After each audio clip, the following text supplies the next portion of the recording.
Alright, so welcome back everybody. So for this video, I was going to show you guys my favorite construction and critter cards from the game of Everdell. My top 10. Now this will include the Pearlbrook expansion as well. So the critters and construction cards that are in Pearlbrook, some of them will be in this top 10 list. But I will not include the extra cards or the Legends cards, because for one thing, they're very overpowered, and there's more than 10 of them, obviously.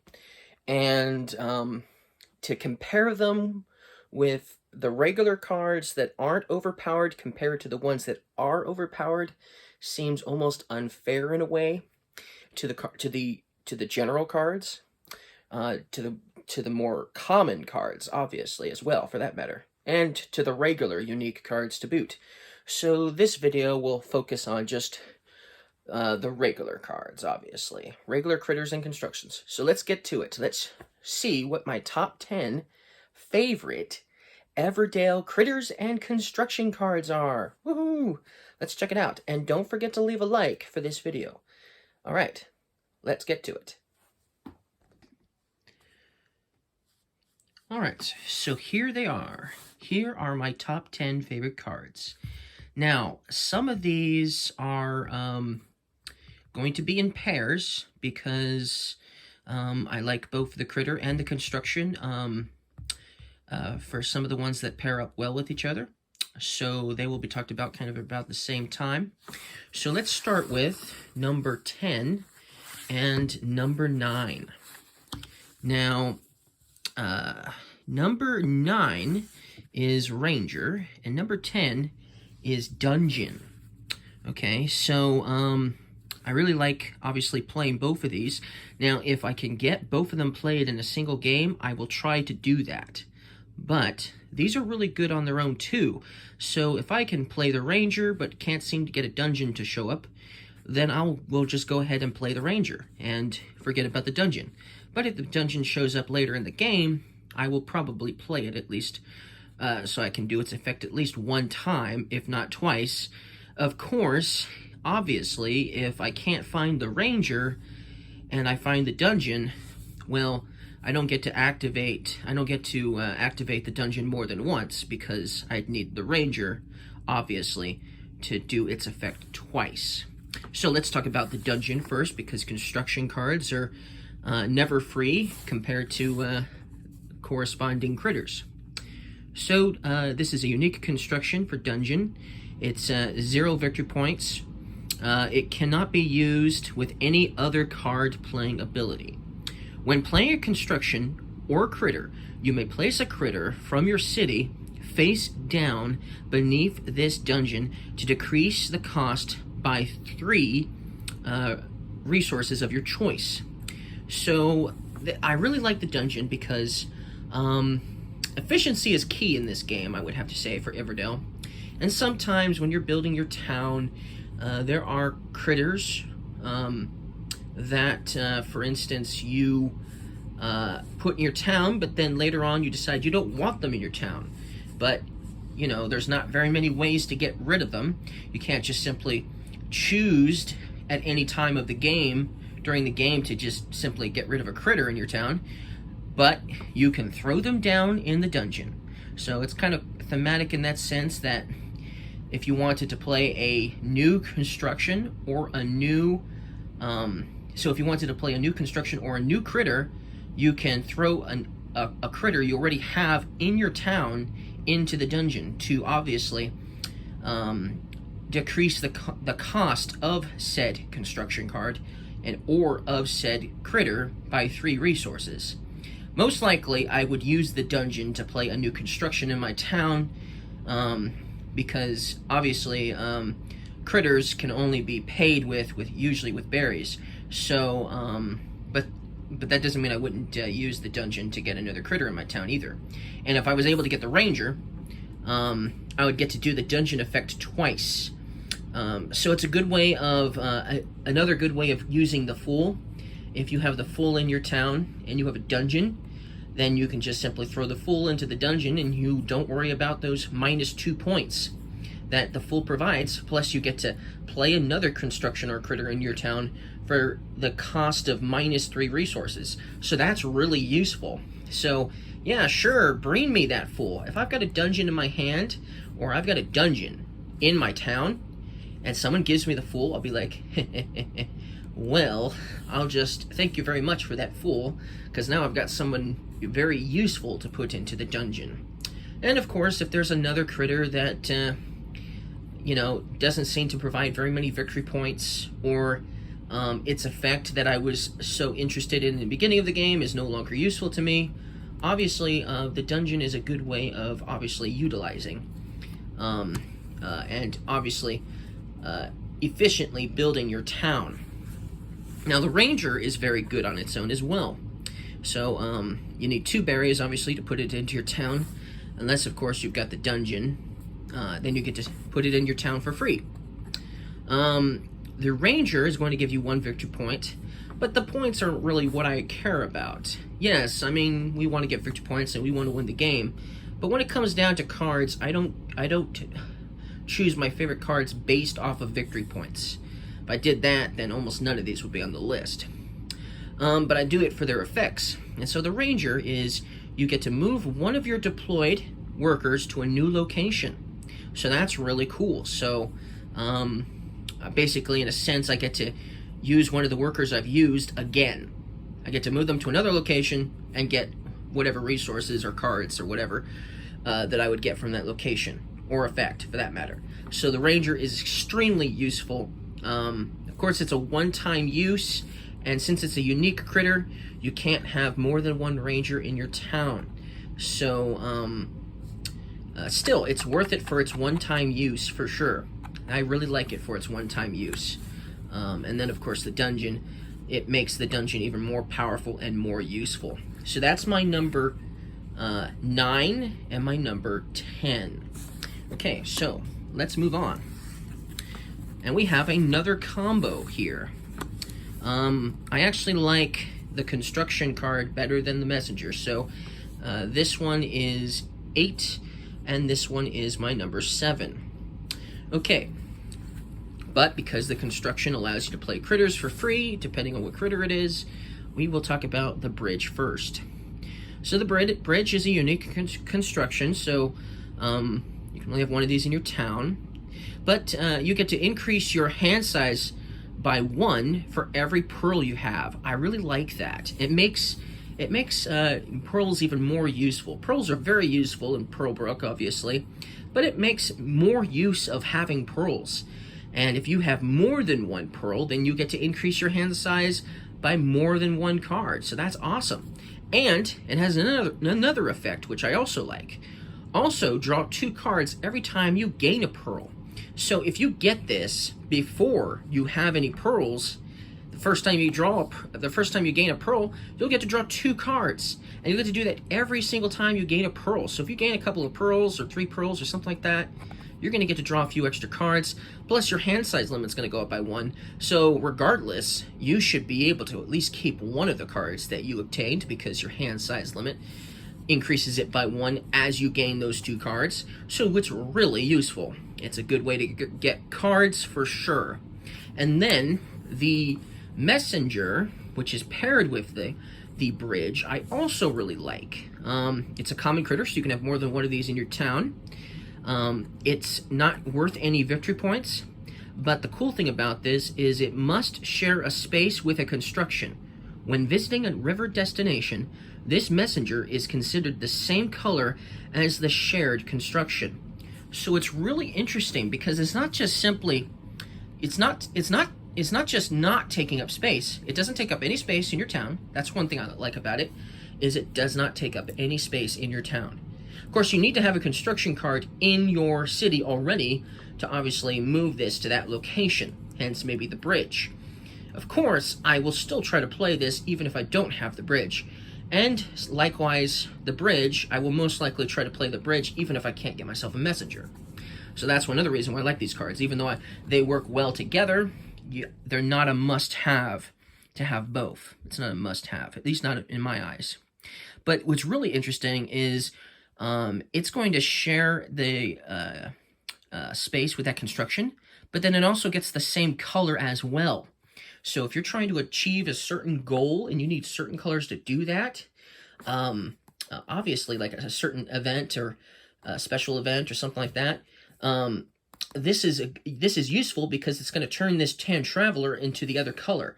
So if you paired it with the bridge, now I've got 2 blues instead of 1 blue and 1 tan. I've got 2 blues, which is really cool. I like that. And another interesting thing, because it's sharing space with the bridge, once it shares space with the bridge, it would lose the victory points you would get for it. So if the messenger had victory points on it, because it's a 0, then you wouldn't get those victory points. At least I don't think you would. Although it doesn't matter because they decided to give you a victory point when you play it. So you get to draw a card and you gain a victory point. So it doesn't matter because you're gaining a victory point token anyways. And then you get to draw a card. But like I said, the effect of pairing it with a construction card and getting basically 2 colors of the same color from the same spot, and obviously it not taking up an additional space in your city, makes this card really shine. So that's the messenger and the bridge. And obviously, I liked these quite a bit. So that would be my 8 and 7. So let's go to my number 6. My number 6 is a single card, all on its own. There's no, I don't like the card. It's not my top 10, let's just say that. I don't like the pirate, which would go with this card, which isn't in my top 10. But I really like the card on its own. So let's talk about Pirate Ship. This is a red destination card. So you get to activate this effect when you place a worker here on the pirate ship. You get to activate this really interesting effect. Move this pirate ship to an empty space in an opponent's city. Then gain 1 resource of your choice and 1 point per pearl that opponent has to a maximum of 3. So obviously you want to wait until your opponents have some pearls, and I will obviously go for the opponent who has the most pearls. Of course, the maximum is 3, so even if they had more than 3, I wouldn't get, obviously, more than 3 resources and more than 3 points when I did this. Now, it's not 100% take that, because it doesn't decrease your opponent's score, okay, having this in your town. It does take up space, yes it does. But here's the thing. After I prepare for next season, so assuming I don't get this in fall, let's say I get this in summer, okay, well, I will obviously retrieve all my workers, including the one that was on the pirate ship that ended up in my opponent's town, okay? Now this red destination card is in my opponent's town. And so now, since it doesn't have a worker on it, wouldn't have a worker on it anymore, they can place a worker on it and then move it to another player's town. So it's really cool because it doesn't necessarily mean it's going to stay in your town. It could possibly move around a little bit before it finally kind of just obviously sits at one location. Obviously, you can't move it into a city who already has their max limit of 15 construction and critter cards. Obviously, you can't move it there, but most likely you'll get to play this before that would happen, and you'll have someone to give the pirate ship to, and maybe they'll even end up giving it back to you at some point, especially if you have pearls as well, which most likely is the case if you're playing with Pearlbrook. So, that is my number 6, the pirate ship. Okay, and obviously the pirate ship is very interactive. It definitely adds a lot of interaction. Okay, so my number 5 is once again just a single card on its own. The Wanderer. This is a common critter, so you can have as many of these as you want in your town, technically. When you play it, you get to draw 3 cards. But what I really like about the card is it doesn't take up any space in your city. Now, the Messenger shared a space with a construction card. This one does not take up space in your city, but it doesn't share space with another card. So, which is awesome. I like that. I like this way more than Messenger. But but plus I get to draw 3 cards, and I'm still getting a point. It's still worth a point at the end of the game.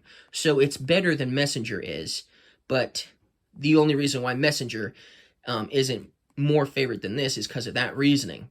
Mostly just because you get to draw more cards with this. But I really like the idea of Messenger sharing a space with construction and making that a particular color with the whatever the construction card was. But yes, Wanderer is my number 5. So let's move on. Okay, my number 4 is another card that does not have a pair. Although the Doctor comes pretty close to my top 10, it does not make it to the top 10. But the University, the construction card that goes with the Doctor, is my number 4. Obviously, you get 3 victory points with this card, but that's not really why I like it. I like it because it's really good for efficiency. Because this is a red destination card, so I get to place a worker here. And when I do, I can discard a critter or a construction from my city, and then I gain resources equal to that card's cost, and then I gain 1 resource and 1 point token. So 1 additional resource of my choice, and I gain 1 point token. So in a sense, if I use the University, if I'm able to get this played in the beginning of the game, and I use this 2 or 3 times, I'm going to be making this give me extra victory points for the end of the game. Plus, I'll be able to better manage my city, and obviously getting the resources back that I used, and then some. So that's why I really love the University, and that's why it makes it to my number 4, University. Okay, so the next one is a pair. So number 2 and number 3. This is number 3, and this is number 2.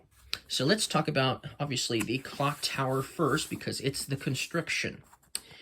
Now, this is a card I will not play if I get it in fall. If it doesn't show up until fall, I don't bother getting it, because I like its effect, and I can't use its effect if I build it in fall. But if I can even build it in summertime, I will most likely try to build this in my town if I get it by summer. If I can get it by spring, all the more. Better, for sure. So anyways, let's talk about it. So when played, you'll place 3 victory point tokens here on this card. At the beginning of preparing for season, you may pay 1 victory point token from here to activate 1 of the basic or forest locations where you have a worker deployed. So it's kind of like the Ranger in a way, because you're getting to basically activate a location, but you have to activate a location where you actually have a worker deployed. So you get to basically activate it twice, and you get to do this during prepare for season, so it's an additional benefit of resources probably and other abilities. I just absolutely love this card. It almost made it to my number 1, almost, but it's definitely awesome. So I really love the clock tower for that effect. If I can get it in winter, which is unlikely, I've only been able to play this 1 time in winter. When that happens, I get to throw it 3 times. That's even more awesome. But most likely, because of how much it costs on resources, 3 twigs and 1 pebble, most likely the earliest I can play this is spring, usually, which is still very useful. Same with summer. But it's not useful to play in fall, unless you just want the extra victory points, which for me is kind of like, not really interested in it just for the extra victory points. But anyways, yeah, this is my number 2 technically. Now my number 3 is the Historian, and if I have the Clock Tower, I can play the Historian for free. But even if I don't have the Clock Tower, I will most likely try to play the Historian in my town, because it's a blue governance card, I get to draw 1 card after I play a critter or a construction. So I'm just basically almost never going to run out of cards. If I have the Historian, I'm almost never going to run out of cards. So this is a good way to just have lots of options, have lots of cards. I just absolutely love the Historian. And I do love bats, obviously, and lizards too, but I definitely like this effect a lot. And that's why it's my number 3, the Historian. And the Clock Tower, number 2. So my most favorite card is actually this one here. And it's the only one that's a green. It's the only green card we have in the entire list that made it to my top 10. It's the only green production card. I do like green production cards a lot, but not nearly as much as, obviously, my other cards that we showed you. So this is the only one that makes it to my top 10, and it makes it to my number 1. Although General Store like made it to my number 11, so it came pretty close. But Storehouse is similar to a Red Destination card almost, but not quite. So just like all green production cards, you'll get to activate the effect of a green production card when you play it, when you prepare for spring, and when you prepare for fall. And if you're playing with certain new forest locations, there's one that will let you play green production cards even more. And if you can maybe get a green production card that lets you play a green production card in your city or in an opponent's city or whatever, you might be able to get to play this more often, depending on certain things. Like one time I had the Minor Mole, which allowed me to activate a green production card in my opponent's city. They had a chip sweep, which allowed me to activate obviously a card in their city, obviously. But it doesn't work if that's the case. You don't want to play. You don't want to activate somebody else's green production card. If this is in your opponent's city and you use your Minor Mole to activate this card, you're activating your opponent's storehouse and you're helping them out. You're not helping yourself out. So it does take some thinking on your part to make sure you don't do that with the Minor Mole.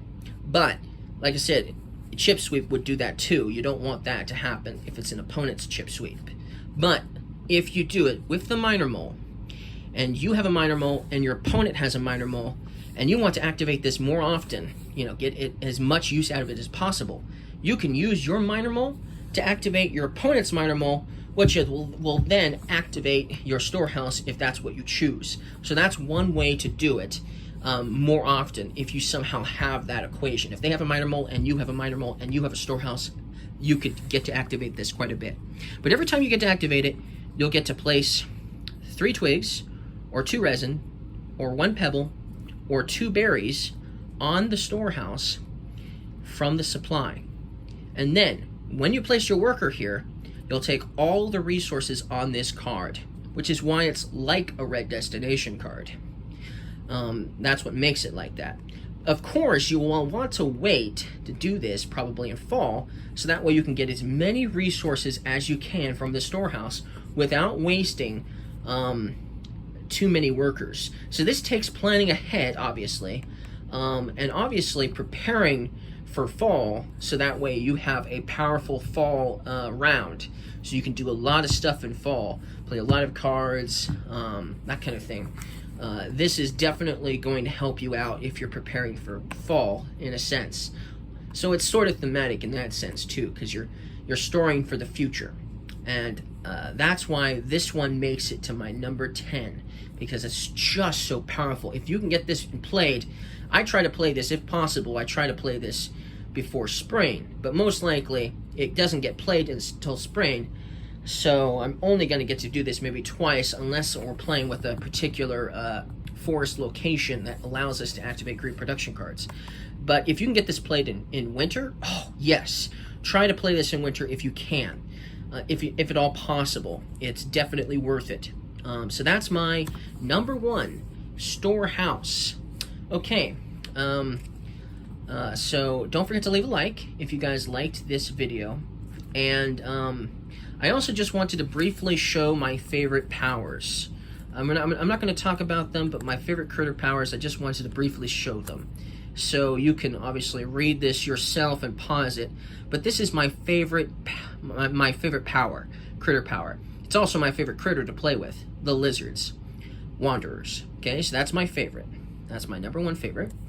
My second favorite, which is also my second favorite critter to play with to boot, are the azultals. Okay, explorers. So you can pause it on this if you want to read what it says, but it's my second favorite ability. And then my third favorite ability are the foxes, trackers. Okay, so that's everything. Thank you guys for watching this video, and I'll see you guys again next time. Don't forget to leave a like. All right, bye.